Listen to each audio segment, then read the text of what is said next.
Halo Sobat Divisi, selamat datang di episode ketiga Dialog Ekstra kali ini.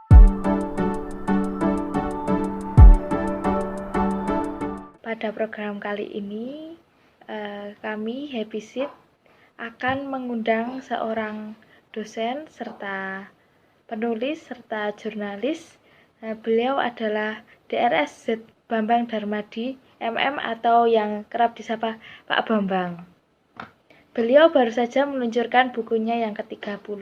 Buku yang ke-30 ini ditujukan sebagai momentum memperingati 30 tahun beliau mengabdi sebagai dosen di ASMI Santa Maria, Yogyakarta.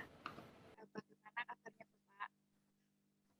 Kabar baik, nama saya Seperinus Bambang Darmadi, berkarya di ASMI Santa Maria kurang lebih 30 tahun.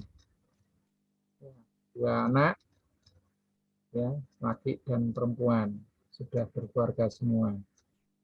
Selain menjadi dosen di ASMI, saya kebetulan sebagai seorang jurnalis di media Bernas News di Jakarta.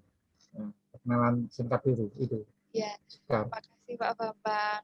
Sangat menarik sekali profil seorang Bapak Bambang ini. Mengenai buku terbaru Pak Bambang ini, judulnya apa sih Pak bukunya tersebut? Persoalan kepemimpinan. Di persoalan kepemimpinan itu buku ya, persoalan kepemimpinan. Ini buku yang edisi revisi, buku yang ke-30. Jadi, judul resminya adalah seputar persoalan kepemimpinan. Edisi revisi. Ya, terbitan 2021. Buku tersebut berisikan apa sih Pak?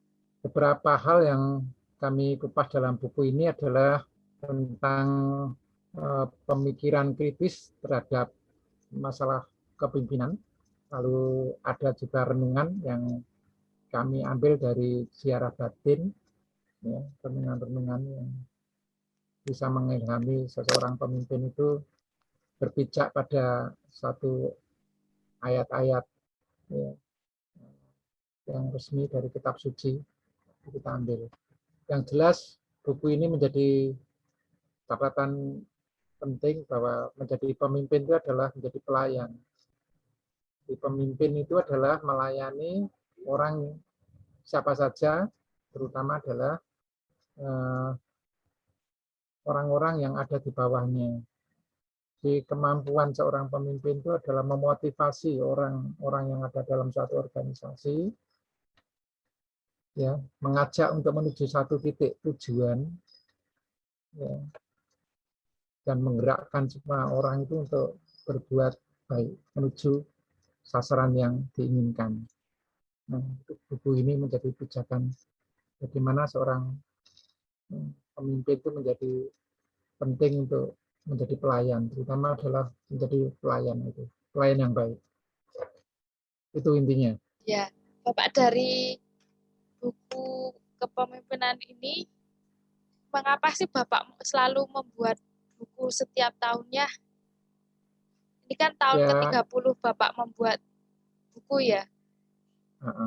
Ya, tahun 30 dan minggu ini jadi lagi satu. Saya mengedit buku. Ya, tadi sudah dikirim dari penerbit, mungkin besok datang. Jadi isinya 30, jadi 31. Ya, kemarin 30, tapi ini tadi saya dapat informasi dari penerbit harusnya bulan Oktober, tapi juga jadi lebih awal. Jadi 31. Nah, mengapa saya suka menulis? Menulis itu adalah kebutuhan. Ya, karena menjadi kebutuhan adalah otomatis menulis itu adalah belajar lebih banyak.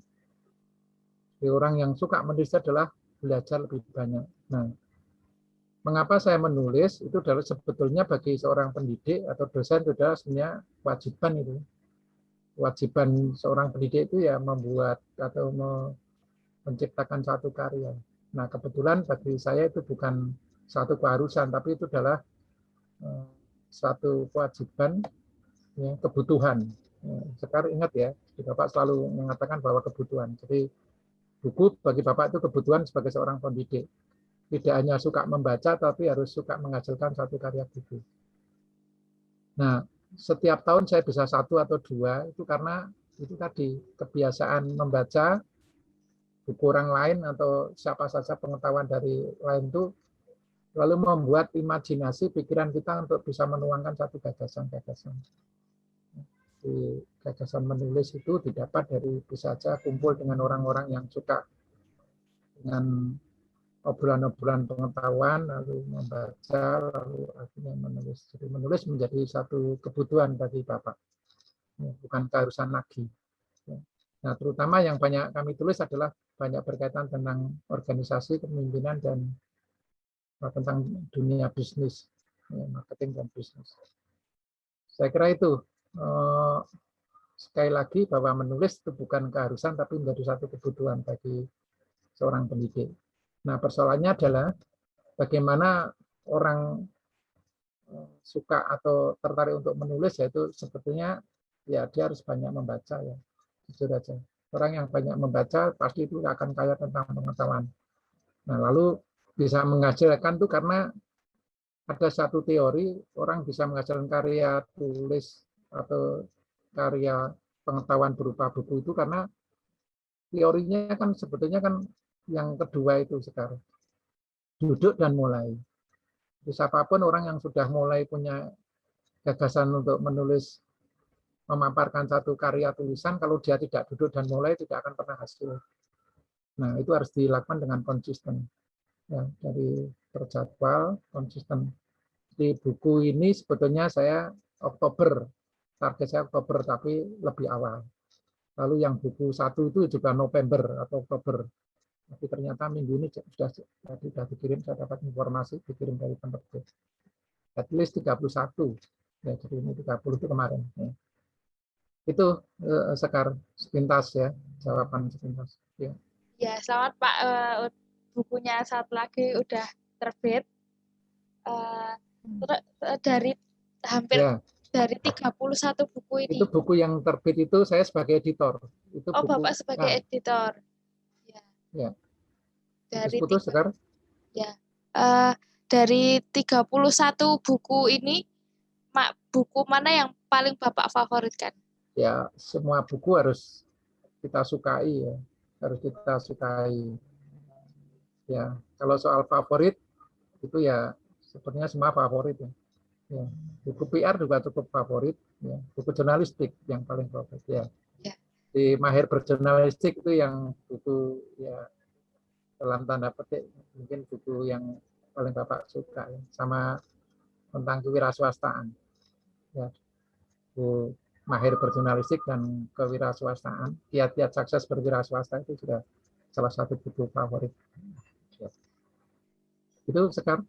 Ya, sangat menarik sekali ya kisah dari Pak Bambang yang mulai dari duduk dan mulai untuk melakukan suatu hal, terlebih dalam menulis. Betul. Karena juga menulis termasuk kebutuhan kita semua ya Pak ya. Iya, betul. Jadi menulis itu kan otak kanan yang banyak bekerja. Ya. Ya, karena itu berpikir. Ya. Ya. Berpikir pasti otak kanannya banyak bekerja. Ya.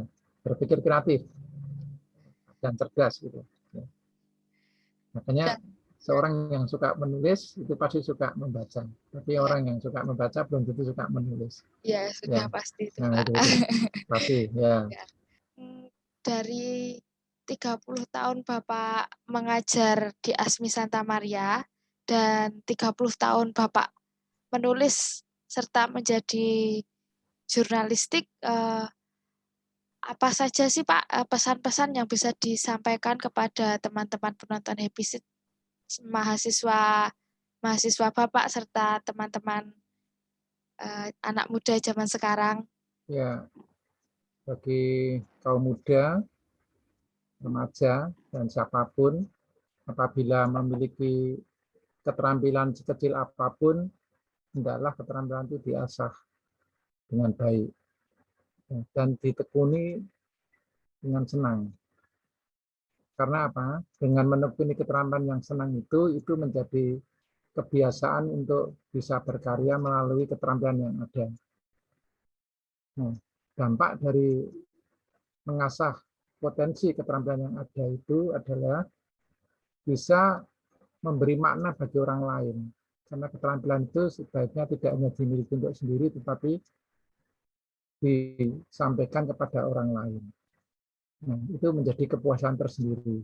Yang kedua, di samping bermakna bagi orang lain, jelas keterampilan apapun itu kalau dikerjakan secara profesional, pasti itu akan juga berdampak bisa mendatangkan penghasilan, walaupun itu secara relatif. Kalau itu dikerjakan secara profesional. Nah, karena itu saya mengajak para kaum muda apapun Anda punya potensi entah olahraga, bela diri dan sebagainya, ya, bahkan menyanyi, ya, atau mungkin dengan musik, dengan apapun itu adalah tekuni, asah dengan baik dan menjadi kebiasaan dan harus suka.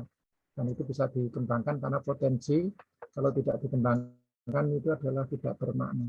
Nah, oleh karena itu supaya bermakna bagi orang lain, kembangkan dan wujudkan kepada orang lain.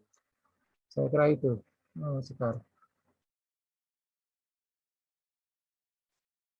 Ya, terima kasih Pak Bambang telah meluangkan waktunya untuk teman-teman Happyseed. Dari ngobrol kita pada malam hari ini dapat disimpulkan bahwa menjadi pemimpin itu harus melayani orang dan mengajak orang untuk mencapai satu titik yang mereka inginkan. Serta kita kaum muda harus mengasah dan keterampilan dan menekuninya dengan senang hati. Begitu ya, Pak? Ya, saya Ya, kira itu. Sekar. ya. Terima kasih. Selamat malam, salam sehat untuk kita semua. Berkah dalam. Ya, terima kasih Bapak.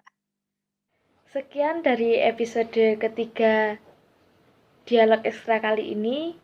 Jangan lupa untuk nonton 2 video sebelumnya, serta tonton minggu depan akan tayang lagi video kami Dialog Ekstra yang selanjutnya.